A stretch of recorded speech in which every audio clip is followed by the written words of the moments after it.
இன்னைக்கு விடல 11th standard economics chapter 2 consumption analysis லெசனோட புக் பேக் ஆன்சர்ஸ் பார்க்கலாம்.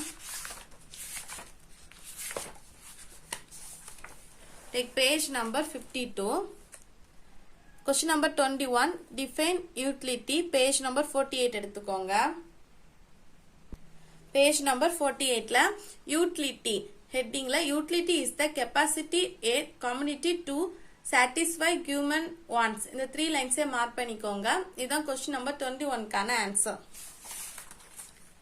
Then question number 22. Mention the classifications of wants. Page number 26 எடுத்துக்கோங்க. Page number 26ல ஒரு பாக்ஸ்ல கொடுத்திருக்காங்க classification of wants, necessaries, comforts, luxuries. இந்த 3 types மார்க் பண்ணிக்கோங்க. இதான் question number 22 கான answer. Then question number 23. Name the basic approaches to consumer behavior. Page number 53 எடுத்துக்கோங்க. Page number 53ல எழுதி எடுத்துக்கோங்க. ஆன்சர் என்னன்னா cardinal utility analysis, ordinal utility analysis. இந்த ரெண்டையும் எழுதி எடுத்துக்கோங்க. இதான் question number 23 கான answer. Then question number 24. Page number 39 and 40ல இருக்கு. Take page number 39. Page number 39ல perfectly elastic demand அதை மார்க் பண்ணிக்கோங்க. அந்த ஹெட்டிங். அதுக்கப்புறம் perfectly inelastic demand அதை மார்க் பண்ணிக்கோங்க. அதுக்கப்புறம் relatively elastic demand. Then next page எடுத்துக்கோங்க. அதுல 4th relatively inelastic demand. அதுக்கப்புறம் unitary elastic demand. இந்த 5 headings மட்டும் மார்க் பண்ணிக்கோங்க. இதுதான் question number 24 கான answer. Then question number 25, page number 48 எடுத்துக்கோங்க. Page number 48. அதுல கன்சியூமர் equilibrium ஹெட்டிங்ல ஒரு paragraph கொடுத்திருக்காங்கல, இந்த ஒரு paragraph ஃபுல்லா மார்க் பண்ணிக்கோங்க. இதான் question number 25 கான answer. Then question number 26, page number 31 எடுத்துக்கோங்க. Page number 31ல last line consumer surplus equal to TU minus P into Q. இதை மார்க் பண்ணிக்கோங்க. மார்க் பண்ணி next page எடுத்துக்கோங்க. next pageல where TU வந்து total utility, P price and Q வந்து quantity of the commodity. இதை வந்து mark பண்ணிக்கோங்க. இதான் question number 26 கான answer. Then question number 27, page number 35 எடுத்துக்கோங்க. Take page number 35.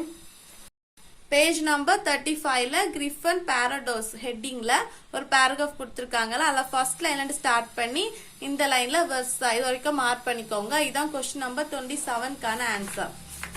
Then question number 28, page number 25 and 26ல இருக்கு. First page number 25 எடுத்துக்கோங்க.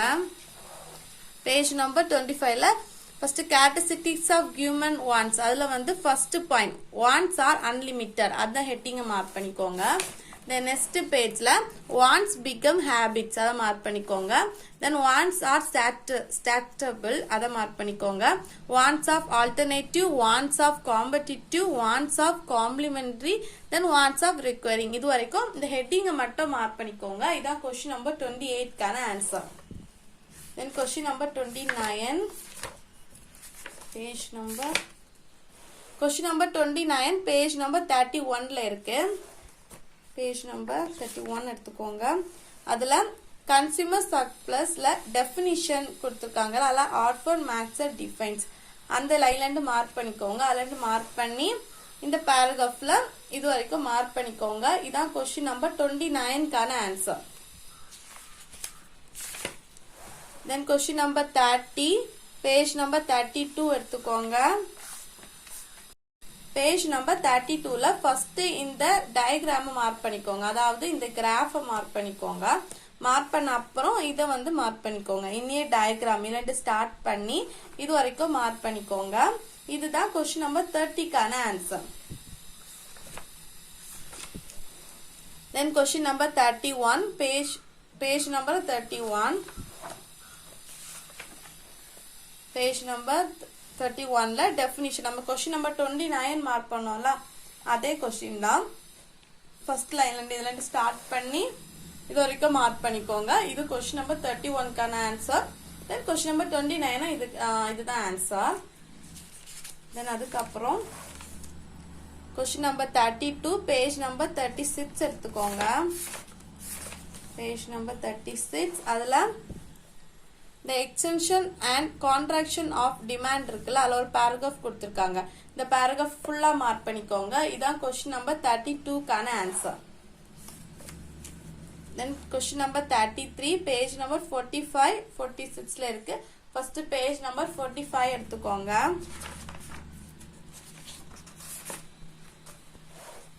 Page number 45ல first இந்த heading indifference curve must have negative slope இத mark பண்ணிக்கோங்க. the next பேஜ்ல indifferent curves are convex to the origin அத mark பண்ணிக்கோங்க. then indifference curve cannot intersect அத mark பண்ணிக்கோங்க. அதுக்கு அப்புறம் indifference curves do not touch the horizontal or vertical axis இத மார்க் பண்ணிக்கோங்க. இந்த 4 ஹெட்டிங்ஸ் மட்டும் மார்க் பண்ணிக்கோங்க. இதான் क्वेश्चन நம்பர் 33 கான answer. then question number 34 page number 47 page number 47 எடுத்துக்கோங்க. அதுல consumer equilibrium headingல first the consumer இதெல்லாம் ஸ்டார்ட் பண்ணிக்கோங்க. ஸ்டார்ட் பண்ணி இந்த டயகிராம மார்க் பண்ணிக்கோங்க. அதுக்கு அப்புறம் இந்த செகண்ட் paragraph இது வரைக்கும் மார்க் பண்ணிக்கோங்க. இதான் question number 34 கான answer. then next question number 35 page number 33 and 34ல இருக்கு. first page number 33 எடுத்துக்கோங்க. பேஜ் நம்பர் 35ல பேஜ் நம்பர் 33ல law of demand headingல ஃபர்ஸ்ட் இந்த 3 லைன்ஸை மார்க் பண்ணிக்கோங்க. அதுக்கு அப்புறம் டெஃபினிஷன் கொடுத்திருக்காங்க. ரெண்டு டெஃபினிஷன் கொடுத்திருக்காங்க. இதுல வந்து ஃபர்ஸ்ட் டெஃபினிஷன் மார்க்ஸ் சொன்ன டெஃபினிஷன் மட்டும் மார்க் பண்ணா போதும். சோ ஃபர்ஸ்ட் டெஃபினிஷன் மார்க் பண்ணிக்கோங்க.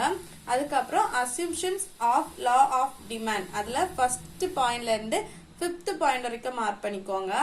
தென் இதுல if there is change அரண்டு ஸ்டார்ட் பண்ணி இந்த டேபிளர் காலம் வரைக்கும் மார்க் பண்ணிக்கோங்க. அதுக்கப்புறம் நெக்ஸ்ட் பேஜ் எடுத்துக்கோங்க. நெக்ஸ்ட் பேஜ்ல இந்த டயக்ராம் மார்க் பண்ணிக்கோங்க. அதுக்கப்புறம் இந்த டயக்ராம் இதுல இருந்து ஸ்டார்ட் பண்ணி இது வரைக்கும் மார்க் பண்ணிக்கோங்க. அதுக்கப்புறம் இந்த 4 டயக்ராம் இருக்கிற பிக்சரையும் மார்க் பண்ணிக்கோங்க. அதுக்கப்புறம் இந்த மார்க்கெட் இதுல இருந்து ஸ்டார்ட் பண்ணி இந்த 4th லைன்ல மார்க்கெட் வரைக்கும் மார்க் பண்ணிக்கோங்க. இதான் கொஸ்டின் நம்பர் 35 கான ஆன்சர். அதுக்கப்புறம் கொஸ்டின் நம்பர் 36 பேஜ் நம்பர் 27 28ல இருக்கு. பேஜ் நம்பர் 27 எடுத்துக்கோங்க. பேஜ் நம்பர் 27ல ஃபர்ஸ்ட் இன்ட்ரோடக்ஷன் ஹெட்டிங்ல ஃபர்ஸ்ட் லைன்ல இருந்து ஸ்டார்ட் பண்ணி 4th லைன் வரைக்கும் மார்க் பண்ணிக்கோங்க. அதுக்கப்புறம் திஸ் லைன்ல இருந்து ஸ்டார்ட் பண்ணி இது வரைக்கும் மார்க் பண்ணிக்கோங்க. தென் டெஃபினிஷன் ஃபுல்லா மார்க் பண்ணிக்கோங்க. தென் assumptions வந்து ஃபர்ஸ்ட் பாயிண்ட்ல நம்பர்ஸ் வரைக்கும் மார்க் பண்ணிக்கோங்க. செகண்ட் பாயிண்ட் ஃபுல்லா மார்க் பண்ணிக்கோங்க. தென் தேர்ட் பாயிண்ட்ல ஃபர்ஸ்ட் லைன்ல இருந்து கன்சியூமர் அது வரைக்கும் மார்க் பண்ணிக்கோங்க. 4th பாயிண்ட் ஃபுல்லா மார்க் பண்ணிக்கோங்க.